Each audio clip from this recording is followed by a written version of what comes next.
Just going to put the weather on hold for the time being because we are going back to Trump HQ. Mary MacCarthy is there for us. Mary, thank you so much for joining us live. This is really starting to go Trump's way. What is the mood there?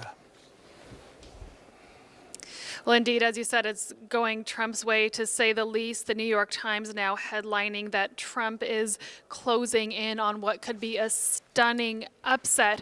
And the mood here is somewhat very much of an upset. I was just upstairs walking around where many of his fervent supporters have gathered, and even there's very much a sense of shock. Obviously, his supporters being very happy, but you don't get sort of the sense of celebration and jubilation, perhaps because it's all so unexpected. This being one of the most historic votes in the history of the United States, in the history of the modern world, and to have something that potentially was not predicted by the polls is shocking, to say the least, for people on either side of the aisle.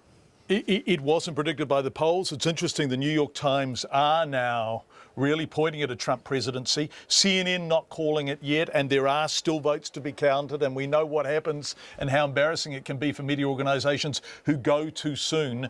Do you think that people other than his most devoted and singular supporters really expected they would find themselves in this position tonight, Mary? Certainly in New York, where, of course, it's a Democratic state. That said, the past few days we've been out in the streets of New York, and you'd be surprised that even in such a heavily left-leaning Democratic place, the number of people who said they were going to vote for Donald Trump. The last one before we started our coverage today was the immigrant Iranian shop owner I met where I was buying shoes, who said, you know, I voted for Donald Trump, didn't you? So you certainly have a point that for his supporters, they had every faith in him. They said this was going to be like the Brexit, the people expressing their will, the populist vote, and that's indeed what we're seeing. Mary MacCarthy, thank you, from Trump HQ, where Trump will be coming in the next hour or two and making his speech